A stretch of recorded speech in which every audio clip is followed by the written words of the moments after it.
자, 오늘 외국인과 기관이 쌍그리 매도세를 보이면서 지수가 하루 종일 힘이 없는 그런 흐름을 보여줬습니다. 특히나 외국인과 기관 오늘 매수와 매도로 오가면서 장중 내내 변동성 있는 흐름들을 보여줬는데요. 자, 수급에서 오늘 원인이 있었기 때문에 수급으로 답을 풀어보도록 하겠습니다. 수급과 관련해서 시장 종목 스나이퍼 체크해 보도록 하죠. 오늘은 포스원의 하창봉 팀장과 함께하겠습니다. 어서 오세요. 안녕하십니까. 네. 자, 먼저 외국인이 순매수로 보였던 종목 먼저 확인해 보도록 할까요? 오늘 매도세로 보였는데 그중에서 순매수한 종목들 어떤 것들이 있었습니까? 네, 오늘 지수는 코스피 같은 경우는 조금 밀리는 모습이었고 코스닥도 550선 앞두고 있다 보니까 기관 쪽에서 매도세가 좀 공격적으로 나오면서 장에 대한 전체적인 분위기는 조금 안 좋았던 것 같습니다. 하여간 그런 와중에도 역시나 순매수하는 종목은 조금 상승세를 돋보였던 것 같은데요. 오늘 외국인이 순매수한 종목 중에서 한 5개 정도 종목이 좀 주목이 됐습니다. 그 5개 종목을 좀 살펴보니까 호텔신라, 오스템 임플란트, 한진해운, SK하이닉스, 파라다이스 정도가 오늘 정도 주가 수준도 상당히 강보합세로 상승을 마감을 한 것 같습니다. 아무래도 외국인의 매수세가 좀 힘이 됐던 모습이고요. 그중에서 조금 돋보이는 종목은 호텔신라입니다. 호텔신라가 오늘 상당히 조금 좋은 흐름을 보여줬습니다. 5만 원 이상 좀 마감을 하면서 상당히 좋은 흐름. 사실 최근의 흐름을 좀 보니까 제가 좀 분석을 해봤더니 한 2월 27일부터 실제적으로 4만 6천 원대부터 기관들은 이미 매수세를 해오고 있는 상황에서 오늘 외국인의 강력한 매수가 들어오면서 호텔신라가 4.75%의 상승 기염을 토했습니다. 호텔신라가 왜 이렇게 빠졌는지를 조금 생각해 보시면 지난해 한 4분기 정도 실적도 안 좋았습니다. 호텔신라는 사업 구조상 한 8대2 정도로 면세점 사업과 호텔 사업을 하고 있는데요. 지난해 하반기부터 일본인 관광객이 좀 감소했다는 그런 이야기가 나오다 보니까 실질적으로 실적도 안 좋고 새로운 캐시카우 역할로 서 호텔 사업을 좀 하고 있는데 기대감이 있습니다만은 아직 본격적인 실적이 안 나왔기 때문에 좀 급락을 했다 그렇게 봅니다. 하지만 그런 큰 흐름에도 불구하고 내수색대 갖고 있는 면세점 사업에서 독보적 위치를 갖고 있는 호텔신라의 장기 성장성에는 이견을 달 수 없지 않나 그렇게 봅니다. 그래서 추가 전략에 대해서는 좀 말씀을 드리면요. 오늘 5만 700원 정도 왔습니다. 잠깐 차트 보면서 부연 설명드리면 아까 제가 말씀드렸듯이 2월 27일부터 기관들이 벌써 때 사고 있더라고요. 이미 그 친구들은 좀 수익이 나는 수준이고요. 근데 호텔신라 일봉으로만 보면 야 이거 이제 5만 5천 원 가다가 또 저항받을 수 있지 않겠느냐 할 수 있습니다만은 진짜 한 월봉으로 한번 보겠습니다. 월봉으로 보시면 호텔신라는 확실히 지금 한 10년 정도의 월봉 흐름을 보고 계신데요. 우상향으로 가고 있다는 겁니다. 즉 그 말의 의미는 단기적으로는 사실 그냥 짧게 봤을 때 6만 원 하던 것이 급락을 했습니다만 큰 그림에서 보면 호텔신라라는 업종은 빠질 때마다 조금씩 장기 투자 관점에서 모아간다면 장기적으로는 수익이 날 수 있는 종목이다. 그렇게 볼 수 있겠습니다. 네, 그렇다면 이어서 기관의 순매수한 종목도 확인해 볼 필요가 있을 것 같은데요. 기관 역시 오늘 매도세로 마감을 했습니다. 순매수한 종목들 확인해 볼까요? 네, 기관이 사실 오늘은 시장에 좀 침을 뱉었어요. 시장이 된 종목 코스닥 400억 하면서 다 내렸는데 그중에서 약간 틈새 시장을 노린 종목이 있는 것 같습니다. 그 종목들을 좀 보니까 카프로, 예스24, 우리조명지주, KTCS, 하나케미칼이 있습니다. KTCS 조금 생소하시죠? KT 계열의 콜센터 관리 회사입니다. 이 중에 제가 좀 뽑은 종목은 예스24입니다. 예스24 많이 들어보셨을 거고 우리 시청자님들 많이 사용을 해보셨을 것 같아요. 인터넷 서점은 순위로 따지면 1위죠. 실제적으로 이제 오프라인 서점이 교보가 1위라면 인터넷 쪽에서는 사실 예스24가 1위인데 예스24의 최근 흐름이 이번 주에만 접어들었어도 10% 이상 상승세를 보이고 있습니다. 정권가에서는 실제적으로 지난 제가 2월 20일로 기억이 나는데요. 교보문고에서 이제 해원제 전자책 시스템 샘 서비스를 출시를 했죠. 그래서 전자책 시장에 대한 기대감이 조금 묻어 있었는데 전체적으로 최근에 예스24에 대해서 기관들이 전자책 시장이 커지다 그런 기대감으로 리포트를 쓰고 있는데 제 생각은 다릅니다. 아직 1%도 못 미치고요. 그렇기 때문에 지금 예스24의 상승 트렌드는 일시적이지 않느냐 저는 약간 부정적인 생각도 좀 하고 있습니다. 그 점은 제 개인적인 판단이니까 말씀을 좀 드리겠고요. 차트 보면서 전략 드리면 현재 수준이 6,000원 가격대이기 때문에 좀 제가 탑으로는 뽑아봤습니다만은 추격 매수하기는 좀 부담스럽다 할 수 있습니다. 일본 기준으로도요. 6,000원은 실제적으로 지난해 하반기 정도 단기 저항력이 됐고요. 근데 이거를 제가 추봉으로 좀 봐보니까 확실히 6,000원은 좀 쉬운 가격이 아닌 것 같습니다. 그래서 제가 판단할 때 현재 기관 수급 흐름이 좋기 때문에 6,000원 이상 정도에서 오버슈팅 한 5에서 10% 추가 상승이 있을 수 있지만은 어느 정도 조금 확인해 가야 될 필요가 있는 종목이다. 그렇게도 보입니다. 네, 이어서 신고가 기록한 종목 확인해 보겠습니다. 이렇게 약세장 속에서 상승하는 종목은 이유가 있을 것 같은데요. 탑100 종목 확인해 볼까요?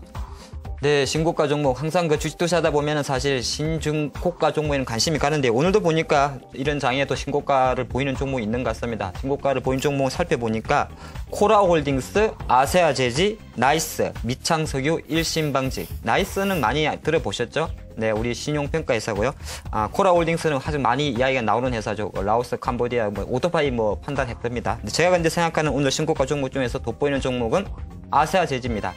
아시아 제지 같은 경우는 실제적으로 오늘 많은 종목들이 최근에 보면은 기관들이 제지업종에 대해서 매수를 해주고 있습니다. 제지업종 전반적으로 다 가고 있죠. 한국 제지, 한솔 제지, 기타 관련하면 좋은데 한솔 제지 측면에서 봤을 때 최근에 국제 펄프 가격이라든지 원자료 그리고 출판 시장 자체가 계속적으로 추구 가다 보니까 스마트 기기의 역효과입니다. 책이 잘 안 팔리다 보니까 실제적으로 인쇄업체나 대형 서점에 가격을 올려야겠다 그런 공지를 한다 그럽니다. 5에서 7% 올린다 그러는데 그런 흐름 때문에 제지일제의 실적은 좋아질 수밖에 없다 그렇게 봅니다. 그래서 아시아 제지 조금 많이 생소할 수도 있고 아니면 거래를 안 보시는 종목도 있겠습니다만 최근에 신고가 어떤 종목의 특징을 보니까 이렇게 소리 소문 없이 올라가는 종목이 많더라 그렇게 봅니다.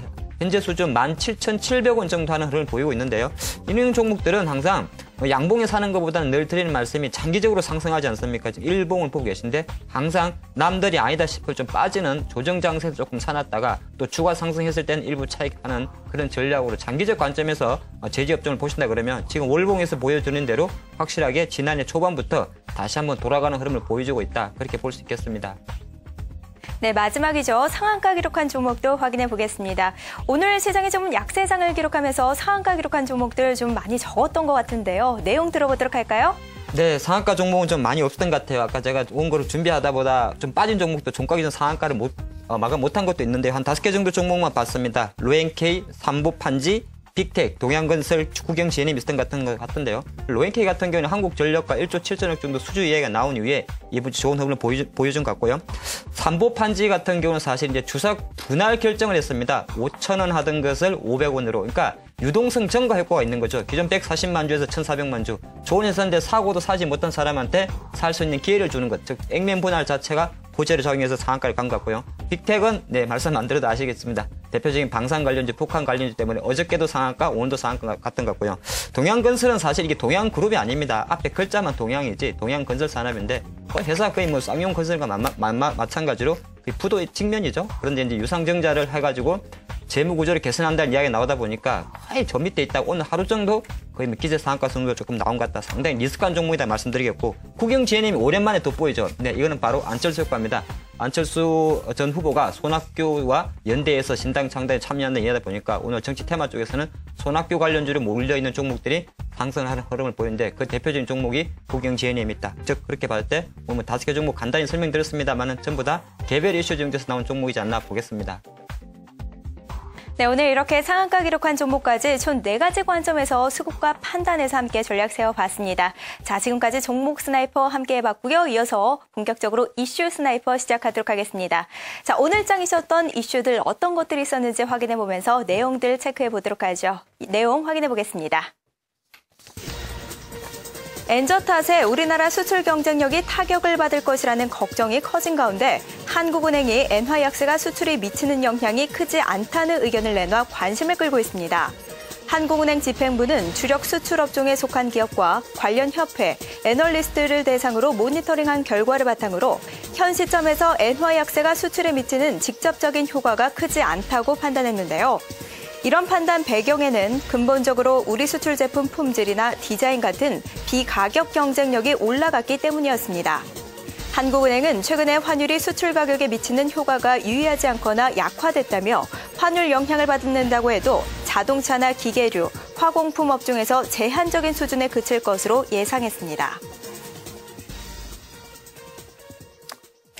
네, 한국은행과는 달리 시장 업계에서는 관련해서 우리 투자 심리 굉장히 위축되고 있고 영향이 클 것으로 보고 있습니다. 우리 하창봉 팀장께서는 어떤 쪽으로 전망 체크해 보시는지 이어서 확인해 보도록 하죠. 네, 기사 내용을 보니까 사실 이걸 믿어야 될지 못 믿어야 될지 저는 조금 의문이 갑니다. 4일날, 5일날입니까? 5일날 나왔던 금통위의 어떤 그 의사록에서 나온 이야기라 그러는데 기사를 들어가기 앞서가지고 과연 금통위 위원들이 실제적으로 제조업 중소기업을 가서 일일이 방문해서 그들의 삶에 일본과 경쟁하는 기업들이 정말 수출률이 경쟁력이 있는지 아니면 힘들지 않는지를 체크했어야 됐지 않느냐. 그런 약간 비판 어린 목소리부터 먼저 드리겠습니다. 이 내용부터 잠깐 보면은 글쎄요. 금통위 위원들의 어떤 그 내용인데 기사 내용만 보면 틀린 말은 아닙니다. 한 90년대 초반까지만 해도 우리나라는 사실은 헐값 경쟁이라 그러죠. 싼 가격으로 수출 경쟁력, 가격 경쟁력으로 일본이나 기타 국가 선점하면서 계속적으로 파이를 키워왔습니다. 하지만은 사실 실제적으로 보면은 뭐 틀린 말은 아닌데 최근의 어떤 흐름을 보면 전체적으로 가격이라든지 이런 것보다는 오히려 디자인이나 품질 면에서 글로벌 기업과 경쟁하는 건 맞긴 맞습니다. 근데 큰 흐름에서 보면요. 사실 그거는 좀 우리가 듣기 좋으라고 하는 소리고 가장 결정적으로는 그래도 해외 바이어들과 그 계약을 체결할 때는 가격 경쟁력을 무시할 수가 없습니다. 저희 개인적인 판단이기도 합니다만 그런 것 때문에 본 기사의 내용에서 비판한 그런 내용처럼 금통위 어떤 의사력들의 일부 위원들의 주장을 저는 조금 더 동조하는 흐름입니다. 실제적으로 가장 타격을 받을 수 있는 거는 우리가 많이 보시다시피 일본과의 경쟁력이 높은 자동차라든지 화공, 화학공업, 기계업종이 누울 수 있습니다. 잠깐 기계업종부터 말씀드리죠. 기계업종 같은 좀 이따 제가 자료를 같이 준비한 게 있는데요. 잘 보시면은 엔화 흐름이 지금 지난해 11월 달부터 대략적으로 77엔 하던 것이 오늘 94엔까지 한 4개월 내 급락을 했습니다. 그만큼 엔화가 그만큼 약해졌다는 것이죠. 그런데 오른쪽 그래프를 잘 보시면 대표적인 기계업종 혼다 많이 아시죠? 오토바이도 만듭니다만 그 시골 계신 분들은 예촉이라 그럽니까? 대부분의 기계 제품들이 혼다 부품이 많은데 그만큼 혼다의 2012년도 영업이익을 보면 1년 만에 476억 하던 것이 1319억 엔이네요. 억엔까지 급증을 흐름을 보였습니다. 그만큼 실물 경제 자체는 이만큼 일본과 경제하는 쪽에서 자동차, 기계, 화공 쪽에서는 크다는 걸 미리 좀 말씀드리겠고요. 그런 관점에서 봤을 때 이 기사 내용에서 우리가 좀 생각할 수 있는 거는 가장 지금 시장에 부담이 되는 자동차 섹터. 자동차 섹터가 실제적으로도 지금 이번 주부터 빠지고 있는 거는 그대로 반영이 된 것 같습니다. 2월달 미국 시장에서 발표된 현대 기아차의 점유율 판매 수치 자체가 7.9%가 하락을 했다 그러죠. 그만큼 드러나지는 않습니다만 실제적으로 실물 경제에서 판매량에서는 이미 드러나고 있다는 겁니다. 그렇기 때문에 금통위에서는 이미 우리는 엔화에 대해서 장기적으로 준비하고 있으니까 별 영향 없을 거다 합니다만은 주시장 그렇게 반응하지 않습니다. 실물 경제보다 경기가 좋아진다 그럴 때는 빨리 앞서가고요. 안 좋다 그럴 때는 훨씬 안 좋게 반응하기 때문에 투자 심리적인 측면에서 자동차라든지 화학, 화공, 화학공업입니다. 그리고 기계 같은 경우는 실제로 엔화가 계속적으로 94엔에서 올라가거나 조금 엔화 약세 기조가 이어진다면 좀 부정적으로 접하는 게 좋고요. 그런 투자 심리 자체가 추세에 영향을 미치기 때문에 어떤 정책적인 발언, 실물 경제의 괴리도는 있을지 몰라도 항상 엔화의 흐름이 지금처럼 약세 구조로 이어진다면 갑자기 90엔 밑으로 내려오지 않는다면 자동차나 기계, 화학 섹터에 대해서는 조금 더 보수적 시각이 앞으로도 가져가야 되는 것이 어떨까 싶습니다. 네, 시장 업계에서는 환율과 관련해서 시장이 더 큰 타격을 입을 것으로 보고 있었는데요. 우리 하창봉 팀장 역시 같은 의견이었던 것 같습니다. 일단은 앞으로 시장에 대해서 주식시장 자체가 투자 심리에 더 민감하기 때문에 환율과 관련해서 지속적인 관심이 필요할 것 같습니다. 지금까지 이슈 스나이퍼였습니다. 네, 오늘의 시장 스나이퍼 시작하겠습니다. 오늘장 한마디는 핑계도 좋다 3박자로 하겠습니다. 핑계도 좋다 3박자. 핑계를 보니까 북한, 엔화 2000포인트입니다. 오늘 시장 같은 경우는 장중한테 2000포인트를 살짝 이탈했다가 가까스로 종가는 2000포인트를 지켰습니다만은 조금 불안했죠. 잘 보니까 북한발 리스크는 항상 지나고 나면 아무것도 아닌데 차익 욕구에 기회를 제공하는 것입니다. 오늘 타이밍이 너무 절묘했던 것 같습니다. 오늘 밤 24시에 한국 시간 자정으로 유엔에서 북한 제재에 대한 이야기가 나온다고 그러죠. 그러다 보니까 북한이 다른 어떤 액션을 취하지는 않을 겁니다만은 혹시라도 도발적 또 미사일을 쏜다든지 그런 게 나올 수 있지 않을까 보니까 오늘 수급에 보다시피 바로 그냥 실제적으로 외국의 기관의 양매도가 좀 나왔던 것 같고요. 가장 또 중요한 것은 제가 보니까 또 한 번 엔화 이야기를 했습니다. 오늘 장중에 일본이 BOJ에서 실제적으로 현재 수준 금리를 동결하면서 자산 매입 기조 계속 유지하면서 돈 이야기 했습니다만은 실제적으로 엔화는 93엔 이상까지 좀 멈춰가는 흐름이고요. 제가 기아차의 흐름과 엔화의 흐름을 좀 비교를 해놨는데 조금 전에 말씀드린 대로 확실하게 어쩔 수가 없습니다. 삼성전자 다음으로 있는 자동차 섹터가 실제적으로 엔화 때문에 약하다면 지수는 약할 수밖에 없다 봅니다. 그래서 실제적으로 엔저가 계속될수록 수출주는 부진할 수 있다. 이 수출주는 결과론적으로 자동차만 말하는 건 아닙니다. 삼성전자도 결과론적으로 수출주를 볼 수 있기 때문에 그다음 흐름이 맞지 않나 보겠고요. 잠깐 오늘 보니까 삼성전자 시진가 2% 조정을 받았는데 FPCB 카메라 모듈 업체 4-5% 조정을 보인 것 같습니다. 제가 그런 말씀 드렸던 것 같아요. 삼성전자 기침하니까 스마트 기기 부품들이 감기가 들려고 합니다. 물론 일시적일 거라 생각합니다. 하지만 향후 내일장을 보실 때도 삼성전자가 최소한 강보합 시장을 유지해줘야 오늘 급락했던 IT 부품주들이 그래도 반등할 수 있다 이렇게 보겠고요. 내일장 코멘터리는 간단히 이렇습니다. 변동성이 커지면 집중하세요. 이런 말을 하겠습니다. 아니 이게 무슨 말일까요? 변동성이 커지면 집중하세요. 이 말 자체는 시장이 조금 이제 등락이 커질 때는 한 가지입니다. 기존보다 베팅 레버리지를 작게 하면 됩니다. 그 말의 의미를 잘 생각하신다면 올라갈 때도 쉽게 올라갈 수 있는 것이고 내려갈 때도 쉽게 빠질 수 있습니다. 그래서 변동성이 커진다 싶을 때는 실제적으로 주식을 살 때 금액 자체나 수량을 조금만 낮춰주는 것이 투자의 팁이지 않나 그렇게 보겠습니다.